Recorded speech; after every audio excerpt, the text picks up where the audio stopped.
दुर्वासा ऋषि ने अपने गले से उतार करके इंद्र को पहना दिया। इंद्र ने एक बार अपनी तरफ देखा, अरे ये माला मेरे ऊपर शोभा नहीं दे रही है, एक छोटी सी माला मेरे ऊपर अच्छी नहीं लग रही है। और इंद्र ने उस माला को गले से निकाल करके हाथी की सूंड में डाल दी, और हाथी ने अपनी सूंड से निकाल करके महाराज अपने चरणों से कुचल दी, उसका अपमान कर दिया। दुर्वासा ऋषि ने देखा, बड़ा क्रोध आ गया। दुर्वासा ऋषि ने कहा, रे इंद्र, तूने मेरा तो अपमान किया ही है, पर पुष्प रूपी बासी भगवती लक्ष्मी का भी तूने अपमान किया, इसलिए तुम देवता श्रीहीन हो जाओ और तुम्हारा अभी स्वर्ग से राज चला जाए और दैत्यों का राज्य हो जाए। महाराज उसी समय देवताओं का राज्य समाप्त और दैत्यों का राज्य स्वर्ग में हो। सभी देवता मारे मारे फिरने लगे, भटकने लगे। यहाँ पर देवता स्तुति करते हैं भगवान की। भगवान ने कहा, ऐसा करो, तुम देवता स्वर्ग में जाओ और दैत्यों से कहना कि देखो, हमारे पिता तो एक ही हैं, भले ही माँ अलग अलग है, इसलिए हम मित्रता कर लेंगे। और उनसे कहना कि हम समुद्र मंथन करेंगे, उससे अमृत निकलेगा और उस अमृत को हम पान कर लेंगे तो हम सब अमर हो जाएंगे।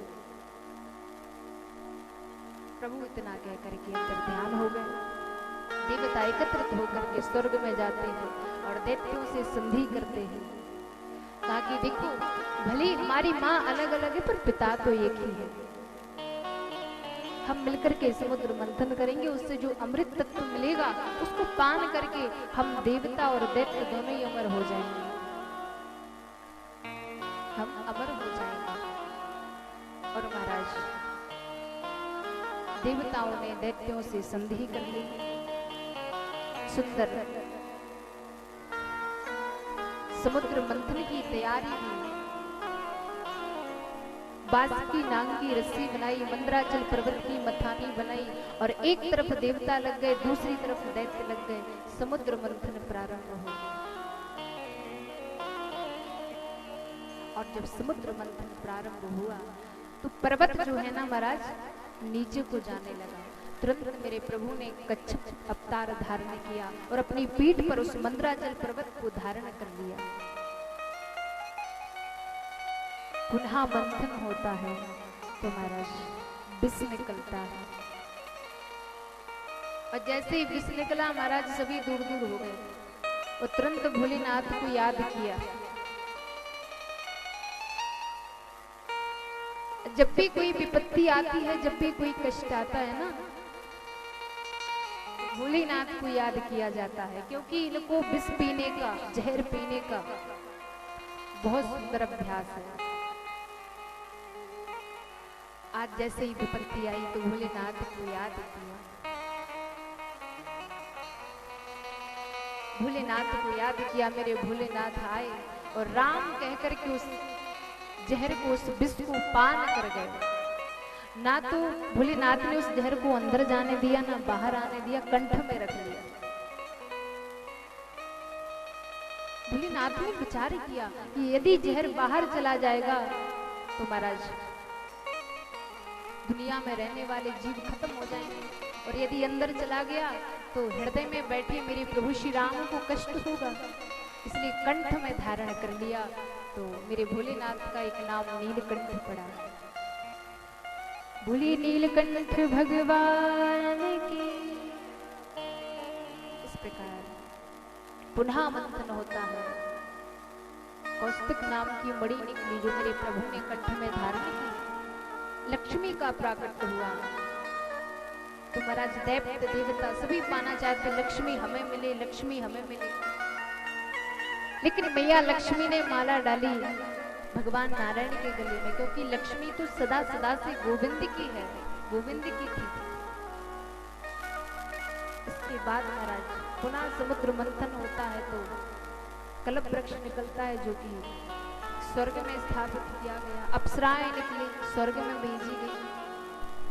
कामधेनु नाम की गाय निकली, वो देव ऋषियों को दी गई। हाथी निकला, महाराज इंद्र को दिया गया। घोड़ा निकला, महाराज बलि को दिया गया। जो जिसके काबिल था उसको वह वस्तु समर्पित की गई। मदिरा निकली तो दैत्यों को प्राप्त हुई। इस प्रकार समुद्र मंथन से नव रत्न प्राप्त हुए, प्रकट हुए। बोलिए धन्वंतरी भगवान की। साक्षात धन्वंतरी भगवान का प्राकट्य होता है। तो देखो, जैसे ही देवताओं को पता चला कि अमृत है, तो देवता लोग उस अमृत का कलश छीन करके भागे। अब तो प्रभु ने सोचा कि अब तो गड़बड़ होने वाला है। मेरे प्रभु ने तुरंत महाराज मोहिनी रूप धारण किया, स्त्री का रूप धारण कर लिया, और आज हमारे प्रभु पहली बार नारी बने हैं, स्त्री बने हैं। बड़े प्यारे लग रहे हैं प्रभु। और तो और जैसे ही दैत्यों ने देखा महाराज, तुरंत उस अमृत का कलश मोहिनी भगवान के हाथ में दे दी कि रूप नारी को बनायो बिहारी जी ने। आज प्रभु ने नारी का रूप बनाया। कैसे लग रहे हैं, थोड़ा ध्यान करेंगे। रूप नारी को बनायो बिहारी जी ने, नारी को बनायो बिहारी जी ने। रूप नारी को बनायो बिहारी जी ने, रूप नारी को बनायो बिहारी जी ने। बाकी बिहारी जी ने गिरिवरधारी जी ने, बाकी बिहारी जी ने गिरिवरधारी जी ने। बाकी बिहारी जी ने गिरिवरधारी जी ने, बाकी बिहारी जी ने गिरिवरधारी जी ने। रूप नारी को बनायो बिहारी जी ने। रूप नारी को बनायो बिहारी जी ने।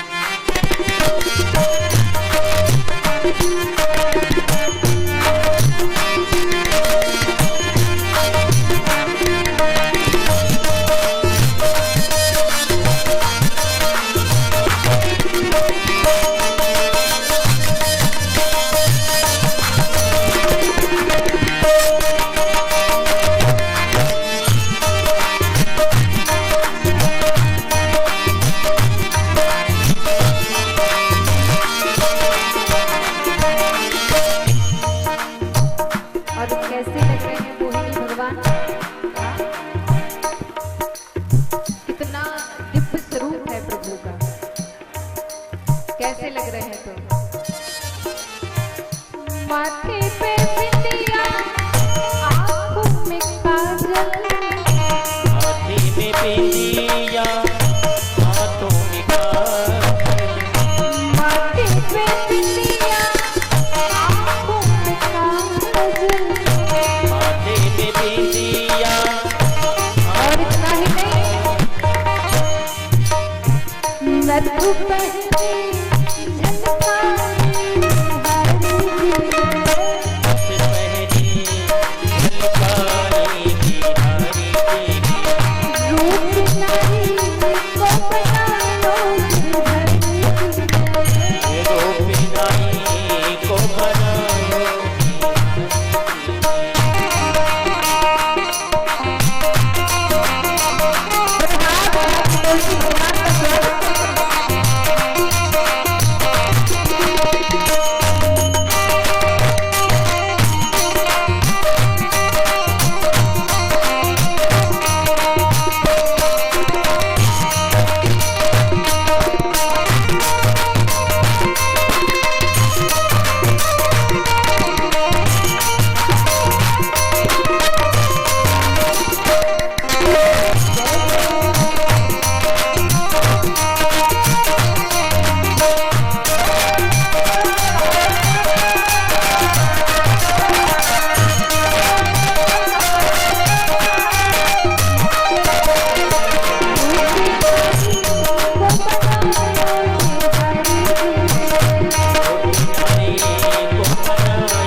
माथे पे बिंदिया आंखों में काजल, बड़ा प्यारा स्वरूप है मेरे प्रभु का। माथे पे बिंदिया आंखों में काजल, नथु पहने झलकारी बिहारी जी ने, कि रूप नारी को बनायो बिहारी जी ने। आज प्रभु मोहिनी का अवतार धारण करते हैं। बड़ा प्यारा स्वरूप है मेरे प्रभु का, बड़ा दिव्य स्वरूप लग रहा है। आज मेरे गोविंद मोहिनी बने तो दैत्यों ने देखा, महाराज दैत्य तो प्रभावित हो गए। और तो और दैत्य तो कहने लगे कि देवी आप जिस प्रकार इस अमृत को बांटोगे उसी प्रकार हमें स्वीकार।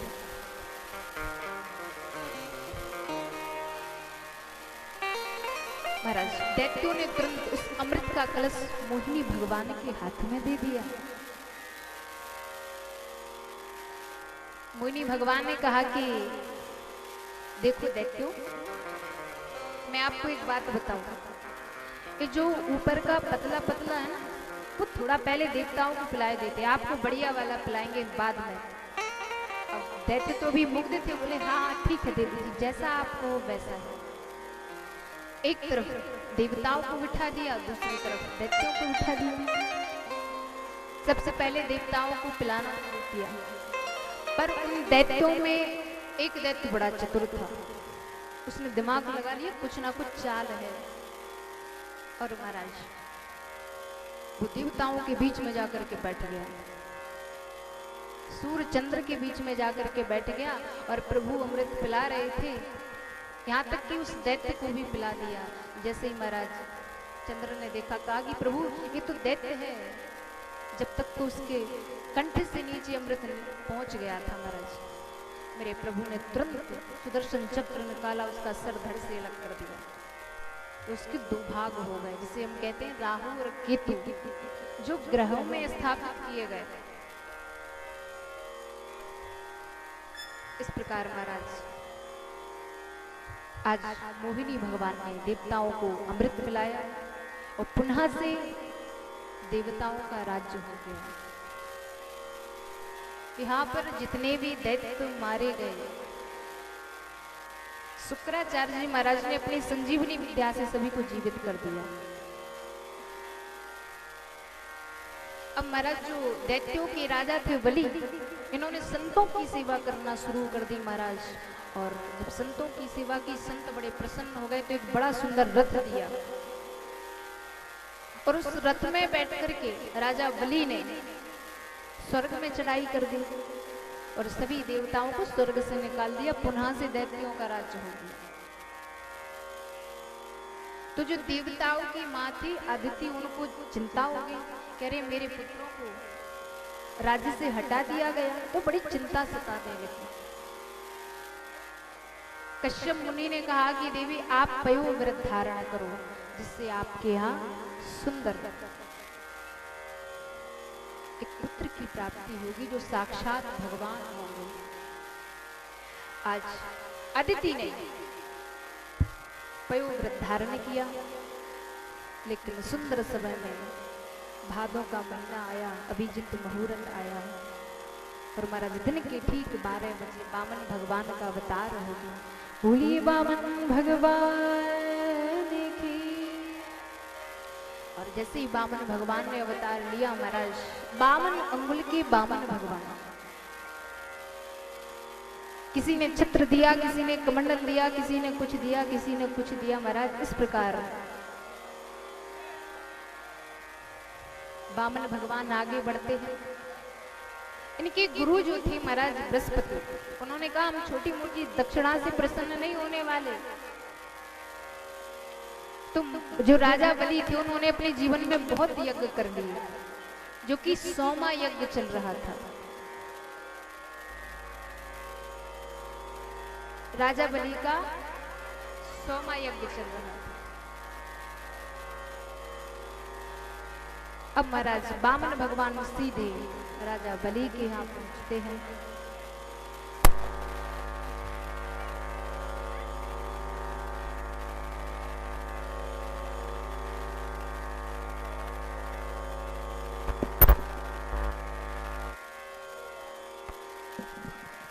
लगता है कि आज प्रभु का नियम बदल गया कुछ। हाँ, बारिश भी बंद होने का नाम नहीं ले रही है। इंद्र भगवान से कहिए कि प्रभु के आने की इतनी खुशी ना मनाए। अब बहुत सारे पुष्प बरस गए हैं, बहुत है, चल रहा है। आज राजा बलि ने जो दर्शन किया महाराज, तो राजा बलि तो मोहित हो गए और अपने आप को राजा बलि धन्य समझने लगे, अपने आप को कृत्य कृत्य समझने लगे। कहा कि हे ब्राह्मण देवता, आप मेरे यज्ञ में पधारे, ये बड़ी कृपा हुई। जब आप आ ही गए हो तो आप इस राजा से मांग सकते हैं, आपको जो भी मांगना हो आप मांग लीजिए मुझसे। बामन भगवान बोले, देखो वैसे तो हम संतोषी ब्राह्मण हैं, हमें किसी धन की आवश्यकता नहीं है और हमें जो मिल जाए हम उसमें संतुष्ट हैं। अगर आपने कहा ठीक है, फिर भी मैं मांग लेता हूं। बामन भगवान ने कहा, यदि आप मुझे कुछ देना चाहते हो ना, तो बस 3 पग भूमि दे दो। राजा बलि को एक बार तो हंसी आ गई। राजा बलि ने कहा कि मांगा और मांगना भी नहीं जाना। अरे जब मांगा ही है तो थोड़ा ठीक से मांग लेते। अरे 3 पग में तो ठीक से आसन भी नहीं लगती है। लेकिन थोड़ा संक्षेप रूप में हम स्पर्श करते हुए कथा को आगे बढ़ाएंगे। सुखदेव जी ने कहा कि राजा, एक सूरवंश में राजा हुए जिनका नाम था अम्बरीश। प्रभु के बहुत बड़े भक्त थे और महाराज अम्बरीश के ही वंश में महाराज सगर हुए, जिनके 60,000 पुत्र थे। इनकी 2 रानियां थी, केसनी और सुमति। केसनी से 1 पुत्र हुआ, सुमति से 1000 पुत्र हुए। महाराज सगर ने अपने जीवन में बहुत सारे यज्ञ किए थे। जब सोमा यज्ञ चल रहा था तो इंद्र की सिंहासन महाराज डोल गई। तो इंद्र ने महाराज सगर के यज्ञ का घोड़ा चुरा करके कपिल मुनि के आश्रम में बांध दिया। जो महाराज सगर के 60,000 पुत्र थे, उस घोड़े की खोज में निकले, सीधे कपिल मुनि के आश्रम में पहुंचे। कपिल मुनि को चोर की दृष्टि से देखा तो कपिल मुनि ने अपने नेत्रों से जला करके उन्हें भस्म कर दिया। यहाँ पर जो केसनी से 1 पुत्र का जन्म हुआ था,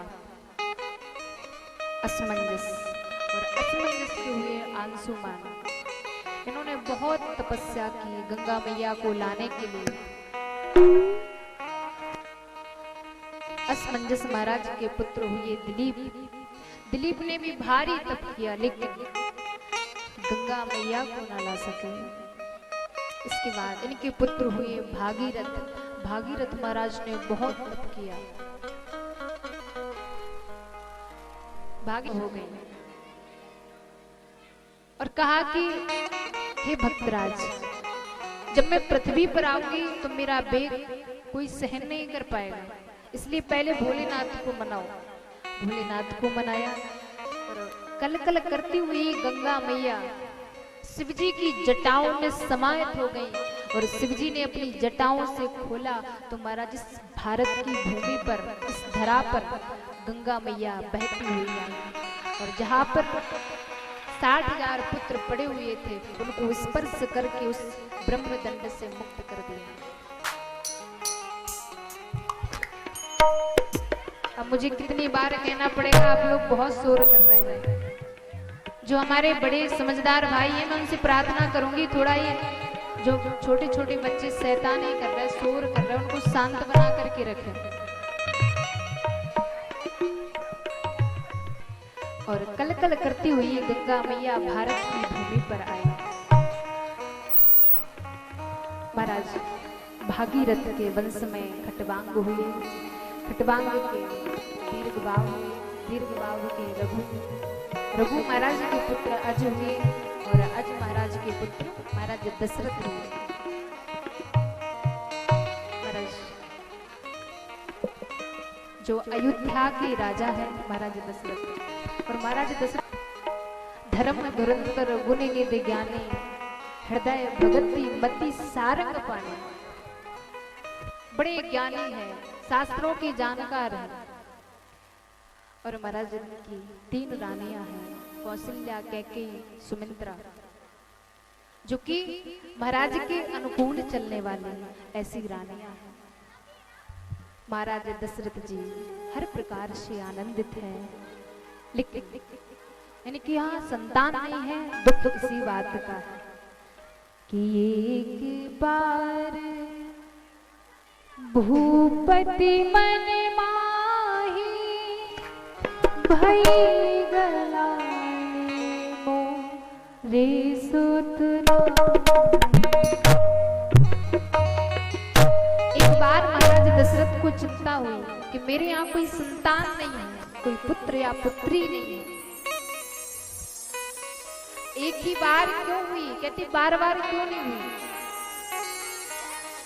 एक ही बार चिंता हुई। इसके कई कारण बताए गए, बहुत सारे कारण बताए गए, पर इतना समय नहीं मैं आपको बता दूं। कभी ऐसा समय मिलेगा तो कारण भी बताऊंगी, क्योंकि आदि कथा तो आप लोग ही कर रहे हैं।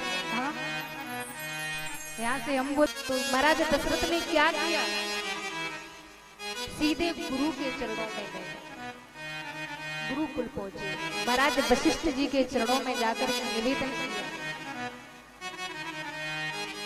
गुरु ग्रह गयो तुरंत महीपाला, चरण लांगी कर विनय विशाला।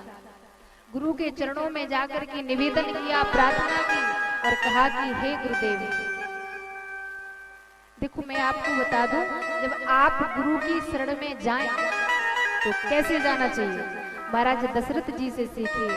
हम किसी संत की शरण में जाते या गुरु की शरण में जाते हैं तो क्या करते हैं, पहले जाकर के सारा दुख ही दुख सुना देते हैं। हे महात्मा जी, हमारे जीवन में बड़े कष्ट है, ये आपत्ति आई, वो आपत्ति आई, सारे दुखों को सुना करके रख देते हैं। लेकिन महाराज दशरथ जी कैसे पहुंचते हैं, कैसे जाते हैं गुरु की शरण में, सबसे पहले जाकर के निज दुख सुख सब गुरु को सुनाए। ऐसा नहीं कि अपने दुख ही दुख सुना दिए, सुख भी बताया, दुख भी बताया और कहा कि हे गुरुदेव, आपकी कृपा से मेरे जीवन में सब प्रकार का सुख है, लेकिन थोड़ा सा दुख भी है। ऐसा नहीं कि दुख ही दुख सुना दिया, थोड़ा सुख भी सुनाया और कहा कि हे गुरुदेव, मेरे यहाँ कोई संतान नहीं है। महाराज वशिष्ठ जी ने कहा, धर्म धीर हुई है सुतचारी, त्रिभुवन सकल विदित सुखकारी। कहा कि एक नहीं, आपके यहाँ 4 पुत्र होंगे, आप चिंता मत करो। महाराज दशरथ जी बोले, कैसे विश्वास कर लूं कि 4 पुत्र होंगे। कहा कि आप चिंता मत करो, आपके यहाँ 4 ही पुत्र होंगे। जब ये सुना, श्रृंगी मुनि को बुलाया और पुत्र कामेश की सुंदर यज्ञ कराया, इससे अग्नि देवता खीर का पात्र लेकर के निकले। वशिष्ठ जी द्वारा उस पात्र को महाराज दशरथ जी को दिया गया और तीनों रानियों में जिस प्रकार जिस रानी को देना था महाराज दशरथ जी ने, उसी प्रकार रानियों को हवी बांटा, जिससे तीनों रानियां गर्भवती हुई। मानो सारी अयोध्या में मंगल छाने लगे, आनंद छाने लगा। नौमी तिथि मधुमास पुनीता, शुक्ल पक्ष अभिजित हरि प्रियता, आनंद ही आनंद छाने लगा। सुंदर चैत्र का महीना आया, हाँ, शुक्ल पक्ष आया, अभिजित मुहूर्त आया और दिन की ठीक 12 बजे एक नहीं 4 पुत्रों का जन्म हुआ। बोलिए चारों भैयन की। तो महाराज एक नहीं 4 पुत्र हुए। सबसे पहले मैया कौशल्या के हैं। तो एक दासी दौड़ी दौड़ी आती, अरे महाराज आपकी एक रानी ने सुंदर पुत्र को जन्म दिया। और महाराज तुरंत ही मैया कैकेयी के यहाँ सुंदर लाला का जन्म हुआ। दूसरी दासी दौड़ी दौड़ी आती, अरे महाराज आपकी दूसरी रानी ने एक पुत्र को जन्म दिया। और महाराज मैया सुमित्रा के यहाँ से 2 पुत्र हुए। तीसरी दासी आती, अरे महाराज अब तो छोटी वाली रानी ने एक नहीं 2 पुत्रों को जन्म दिया। महाराज दशरथ जी की खुशी की सीमा ना रही। दशरथ पुत्र जन्म सुने काना, मानो ब्रह्मानंद समाना।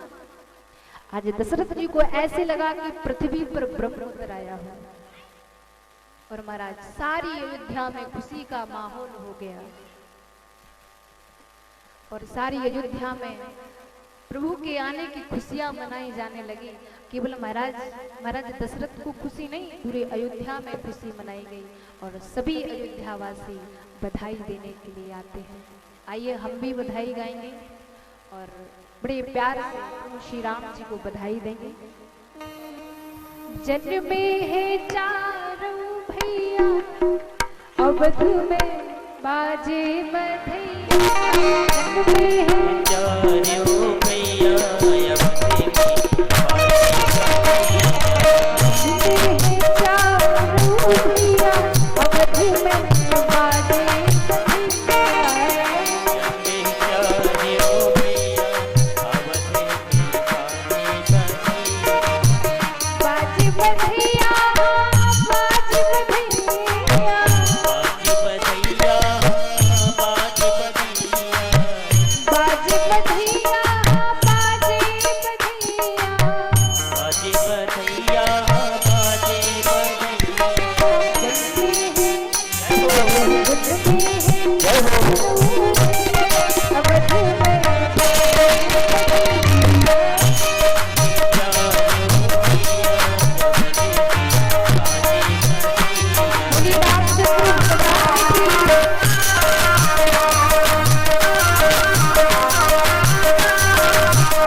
लुटावे हीरा मोती मैया लुटावे हीरा मोती लुटावे हीरा मोती बाबा लुटावे रुपैया कपड़े को बादल रुपैया लुटावे रुपैया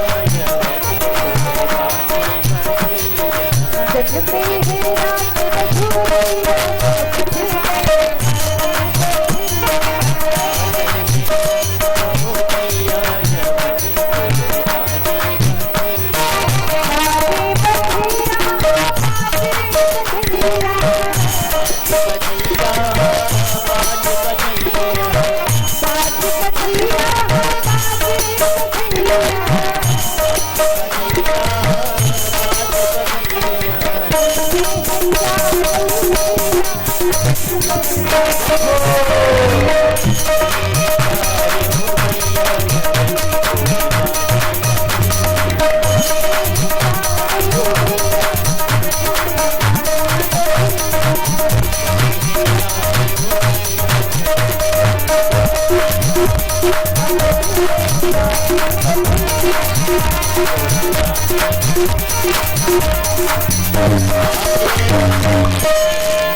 उन्हीं चारों भैयन की रामला श्रीकारी की।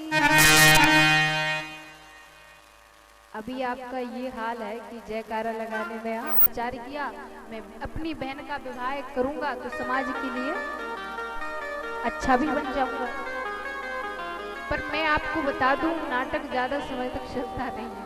हाँ, दिखावा आप कितनी के साथ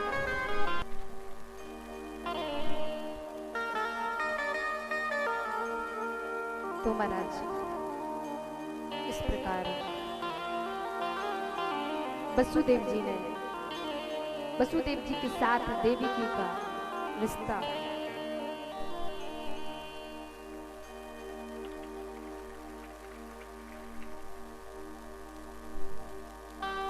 भूलिए। और विदाई करने का जब समय आया तो कहता है मैं रथ को चलाऊंगा, अपनी बहन की विदा मैं स्वयं करूंगा। और महाराज रथ पर बैठ गया, खुद रथ चलाता है। और जैसे ही महाराज रथ को आगे बढ़ाया आकाशवाणी हुई, अरे दुष्ट, जिस बहन की तू विदा कर रहा है इसका अष्टम बालक तेरा काल होगा। ये बात जो सुनी महाराज तुरंत तलवार निकाली और देवकी की गर्दन पर रख दी।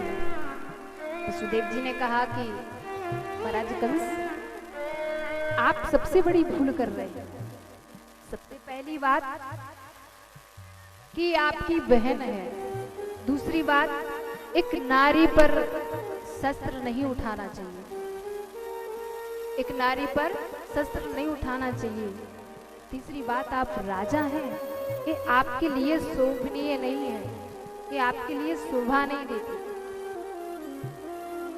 और रही बालकों की बात, तो हमारे जितने बालक होंगे ना महाराज, हम आपको समर्पित कर देंगे। कंस बड़ा विश्वास रखता था, बहुत विश्वास करता था। कंस ने कहा ठीक है, और देवकी वसुदेव जी को कारागृह में बंद कर दिया, उन्हें कारागृह में बंद कर दिया।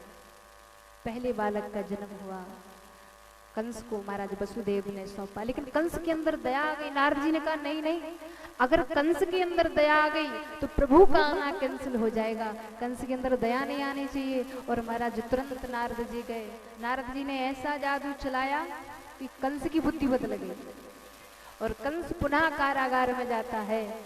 देवकी के हाथों से देवकी के बालक को छीन लेता और शिला पर मार देता है। इस प्रकार कंस ने एक नहीं 6 पुत्रों को मार दिया। सातवें महाराज हमारे साक्षात बलराम जी आए तो प्रभु ने योग माया के द्वारा मैया देवकी के गर्भ से रोहिणी मैया के गर्भ में स्थापित किया। और 8वें हमारे स्वयं साक्षात हमारे प्रभु पधारे।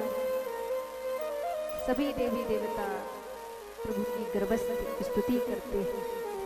स्वागतं कृष्ण सुस्वागतं कृष्ण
स्वागतं और महाराज वो समय नजदीक आता है जब हमारे कन्हैया ने हमारे प्रभु ने जन्म लिया।